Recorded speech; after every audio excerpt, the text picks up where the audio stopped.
Stħarriċ li sar fl-ħarjim mill-Kamra ta' Negozji Żaru Medji fost il-membri tagħha b'kollaborazzjoni mal-kumpanija Misco wera kif aktar minn 41% ta' negozji qed jesperjenzaw diffikultajiet kbar minħabba l-inflazzjoni. Dan apparti li fi żmien il-festi tal-miliet il-bejħ naqassew. Dan fost kwistjonijiet oħra li waslu biex is-sidien jew ma jafux kif se jżommu n-negozju tagħhom għaddej jew saħansitra waslu biex kellhom jagħlqu n-negozju tagħhom kompletament għas spiċċaw fallew. Iċ-Chamber tal-SMEs ilha snin twissil il-Gvern biex jieħu azzjoni immedjata b'mod li jimmira soluzzjonijiet long term. Iżda, sissa, is-suġġerimenti kollha ġew injorati. In-negozji ma jafux kif se jimxu l-qudiem minħabba l-effetti qawwija tal-għoli tal-ħajja. Ma' Net News id-direttur ta' Misco, Lorenz Zammit, tkellem fit-tul dwar din is-sitwazzjoni diffiċli qed jesperjenzaw in-negozji Maltin. Probabbilment kien hemm ukoll illi min kellu jala u allura dak ma jiġix ippikjat fis-servej l-għala.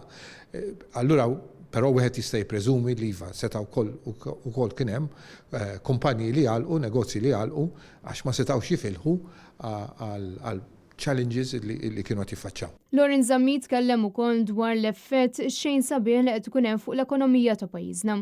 Mhix xi ħaġa sabiħa meta negozji jgħalqu, din mhix ixu biss tajtax kompetizzjoni u allura minnu l-aħjar jerbaħ, alla ħares inħarsu lejn il-ħajja b'dak il-mod. Allura dik tfisser illi anki min jirnexxielu jisservajvi, anki min jirnexxielu jibqa' jopera, dik tbeżżaw ftit meta jibda jara n-nies ta' madwaru jgħalqu għax jgħid jiena kemm għandi iktar, x'futur għandi għalija.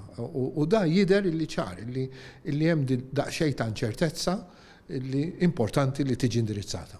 Il-Kamra ta' Negozji Żaru Medji suġġeriet kemm il-darba biex il-VAT titnaqqas minn 18% għal 15% fuq il-prodotti u servizzi kollha sabiex pajjiżna jirnexxielu jiġġieled l-inflazzjoni. Huma suġġerew ukoll li titneħħa t-taxxa tas-sisa taxxa moħbija fuq prodotti li huma meqjusa neċessarji għal ħajja ta' kuljum.